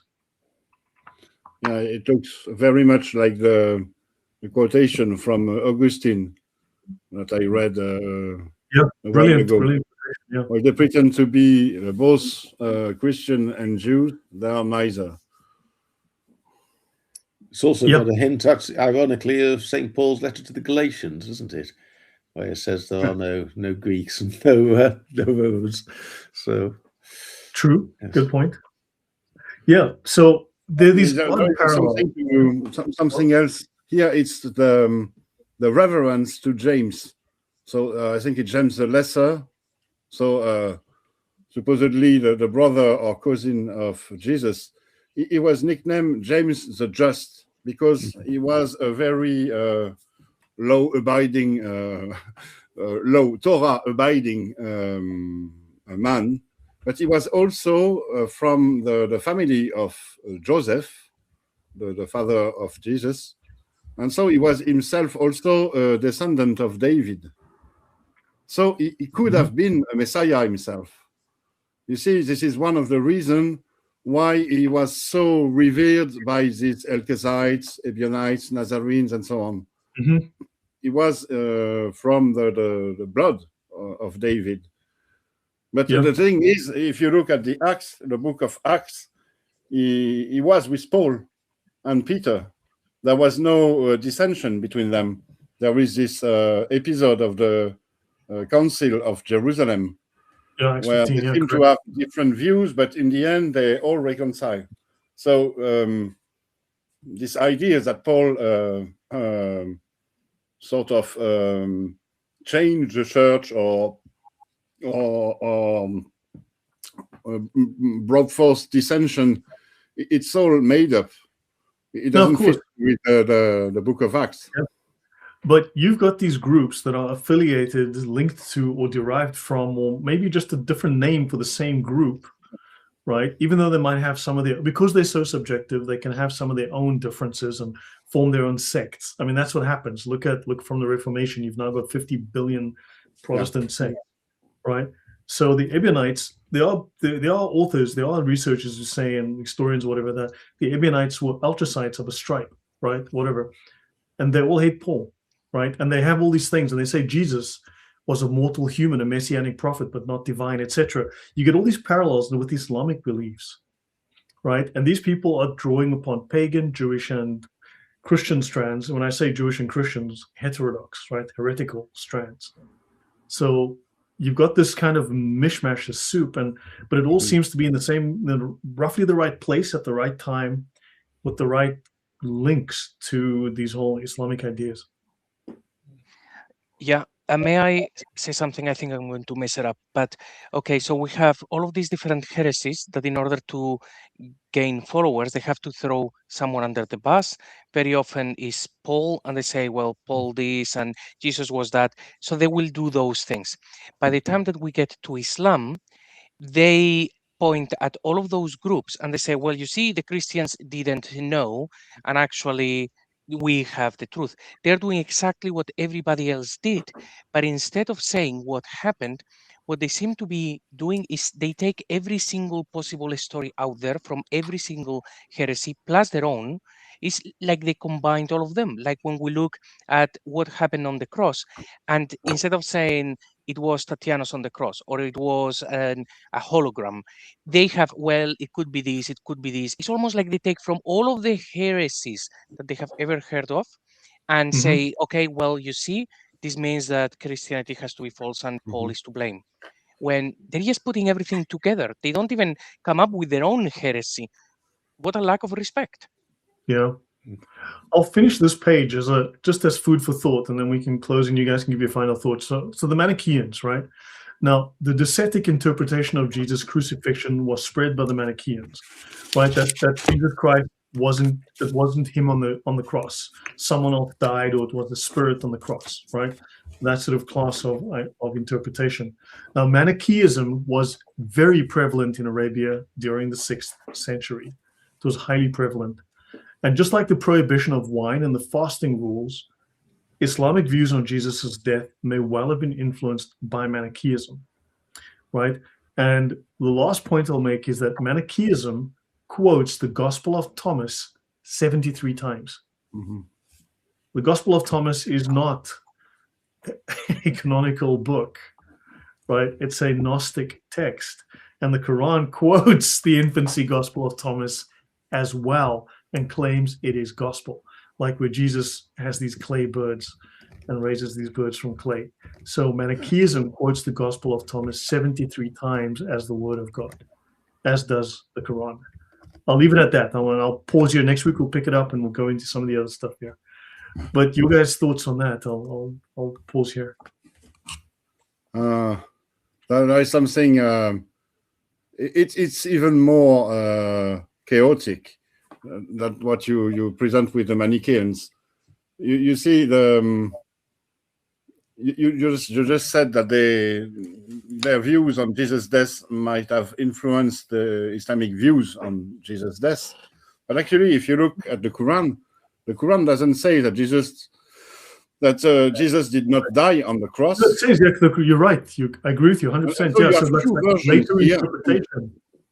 Yeah. Later interpretation contradicts the Quran. So that exactly. Little civil war. Yeah.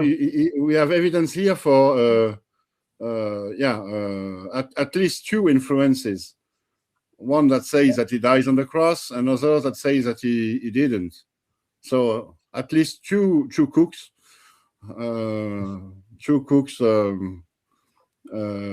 spoiling the soup. It's also true to say, I think, that the Quran doesn't buy into the idea that Jesus was an ordinary human. It came from the Quran is fairly specific, some part of it, that he was created when the angel Gabriel or somebody, the angel of the Lord, blew God's spirit into Mary's womb. He's the word of God. So he's born of a virgin. Yeah. So it goes. It says he shouldn't be called the Son of God, but he wasn't an ordinary person. He was something far. He far does more miracles. He's taken up to him. Many normal process of birth and conception. Yeah. So then you have the later Islamic interpretation or reinterpretation to deny what's written in the Quran. remember I spoke of that little civil war, the abrogations, the contradictions. So you have the later and the earlier, right? And then you've got the first, what's written in the book and what's believed today. And here you've got these two groups that are fighting, and these two groups, who we regard today as the Muslims, were fighting with these guys over how to interpret the facts. And it seems to play out. I mean, just these, I don't know how to phrase it really well, but there just seems to be so many overlaps. So let me see if I can, if I try. So yes, the Quran says, for example, in Surah 9:31 that Jesus is Lord. Then it says there are lots of references to the Trinity, and it says that Jesus died in Surah 355 and Surah 517. So if the book was put together, and then it happened to have been in a region where the caliphs or the rulers happened to have been Christians, maybe they would still have this Quran as their heresy, but they would say, oh no, we believe in Jesus, we believe in baptism, we believe that he died and resurrected, and they would have come up with other interpretations. But it looks like this book was then used by people who have a belief, and they borrowed these beliefs from other groups, perhaps like Manichaeism, by going, okay, so this is actually what happened. I mean, the book tells a different story, but the group that canonizes the religion, they are getting their beliefs from other places, and then they're just putting that into the text through tafsirs. So the story of Islam would have been very different if the particular caliph who got this book, perhaps during the Abbasids, if he had been a bit more of a Christian or a bit more of a Jew, as opposed to maybe being more of a follower of one of these groups, maybe being in love of the book of Elchasai or something. I mean, there were groups influenced by the book of Elchasai at the very least that were in contact with Muslims, and these ideas seem to have bled through. And then whatever the Quran says, they often contradict it based on what's in this book.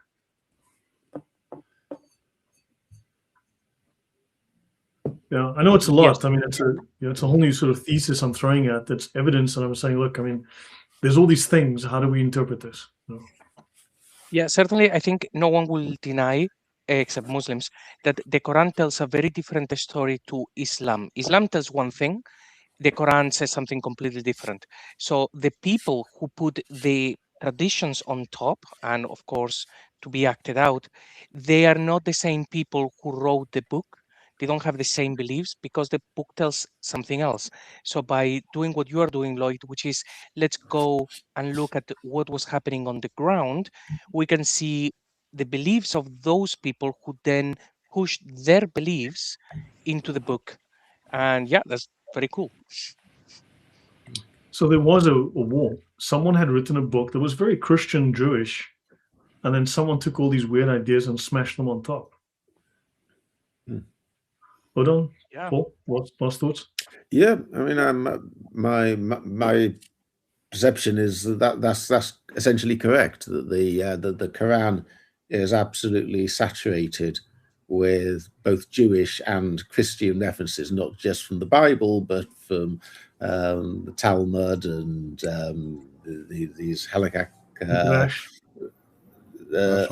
from Jacob of Saru and all this. So the author was, and I heard people call him the Magpie Muhammad, as he's going around picking all these stories from all over the place. I think that's a bit dismissive. I think he was extraordinarily, or whoever put it together, whether it's one person or several people, were extraordinarily widely read. And they, for those times when we didn't have the internet, but libraries and books must have been quite few on the ground, and yet he seems to be had an extraordinarily, or they seem to have an extraordinarily wide range of information sources. So it's totally possible that there were other ideas going on there as well.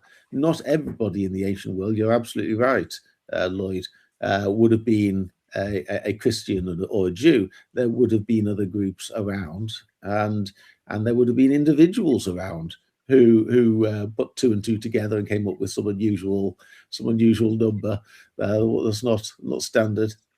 And I recall, something just came into my mind, in Crossroads to Islam by Yehuda Nevo, and he finds some inscriptions that I think they post-date the Arab conquest of Jerusalem.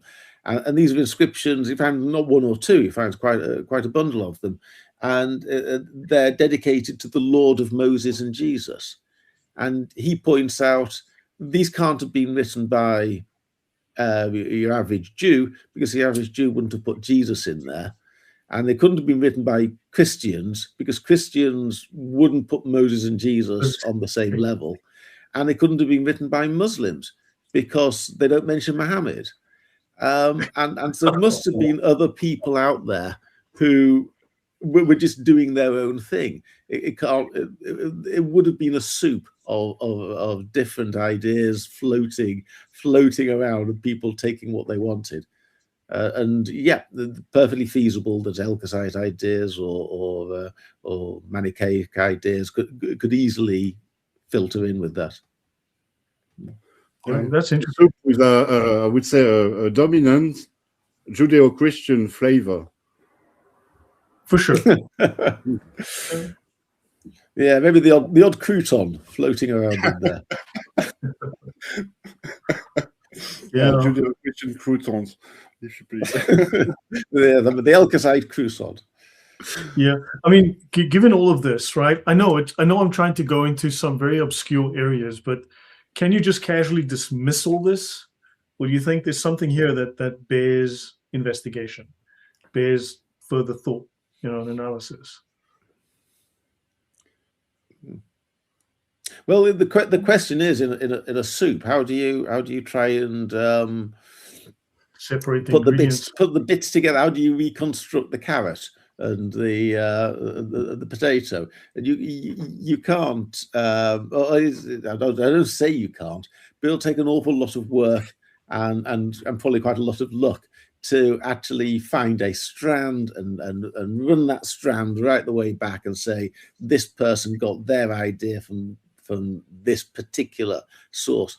Whereas so many of the sources, even between Christianity and Judaism, are shared, and no one quite knows, always which a particular work comes from. You find works that might be Jewish or might be Christian, because it's so difficult to tell. Yeah. Someone's asking for your guys' social media. Of course, JC is Quranic Endgame. He's actually in the description. I see Odon, I didn't put in there, but The Great Secret of Islam. So if you want to find Odon's channel, go to The Great Secret of Islam. It's in his name. You see it right there. I'll just, you can see Odon Lafontaine, The Great Secret of Islam. Right, so find him there. And of course, JC is Quranic Endgame. Right, so look for Quranic Endgame. And Paul, you don't have a website, right? But you've got a book coming out in the near future. Yeah, I'm not very active on social media, but I will do. When I've absolutely finished the book, then I'll have to start promoting it like crazy. So I'm keeping my powder dry. I do have a Twitter account. I've got a publisher I can have you talk to. I've got a publisher in the UK I can have you talk to. Oh, that would be great. I've got a good guy. Oh, you have an academia.edu page. Yes, I was going to mention that. Some years ago, I put up an article which I say summarizes my ideas, but it's quite long. It's 100 pages long of A4, and that's more than enough for most people. And my thinking has developed quite a lot in the 6 or 7 years since I put it up, but it's still there until I take it down. So if anyone is interested in my general approach, the general approach is still sound. It's called Jerusalem, City of Islam, and if you look for it on academia, you will find it. Yeah, so Odon is the Poirot for Islam. Hercule Poirot. Yeah, I think Hercule Poirot was from Belgium, but I won't mind. In some ways, Odin, you have a little bit with the Belgian. But Sandro is Portuguese, so okay, so cut him some slack. He can't help it. In some ways, Odon, you have a little bit of the Sherlock Holmes about you. Oh. Yeah. I think Islam would count as a 3-pipe problem, wouldn't it? Yeah. Yeah, so that's it from me. In terms of today, I think we've covered enough. I mean, I tend to throw a lot of stuff at the wall, but I also try to tie them together. Right? It's just these recurring themes, and they geographically and on the timeline they seem to match. You know, at least, and the ideas persist. You know, and it's always kind of trying to parasitize, shall we say, the biblical narrative, but also trying to nullify and usurp. You know, there's always this constant sort of theme. So Yeah, I reckon it's been very interesting. I reckon that I don't know if we will ever get to the bottom of everything, but I think there is a very good chance that after, because we're showing so many problems with Islam, once Islam has ended, there will be more discoveries. We're always finding, cities buried in the sand and things like that. I think at one point it's likely that we will get some records that will tell us pretty much what happened, maybe the original works of even Ishaq or something of the sort. But for as long as Islam is around, if something is discovered, it's going to be censored or destroyed. But if Islam goes and we find a new city, maybe we get final answers. Otherwise, it will just be a speculation, and we will find the answers in the next life. But hopefully we find it in this one. Yeah, but I think hopefully I'm showing there are lots of parallels to existing heresies, long-standing heresies that were prevalent at the time in the geographical region. And the connections can't be coincidence. You can't have this many coincidences. Agreed. Good. Yeah. So guys, thank you very much, everyone. Much appreciated. So we'll do this again next week if you guys are okay with that. I probably don't have that many slides left. How many slides do I have to go? Like 20 more slides. So, one more episode, and so yeah, I can probably do. In fact, yeah, less. I've got fewer than that. I've got fewer slides than that. So yeah, guys, thank you very much. Really been fun, and yeah, we'll see you all then next week. Take care, guys. God bless. Bye.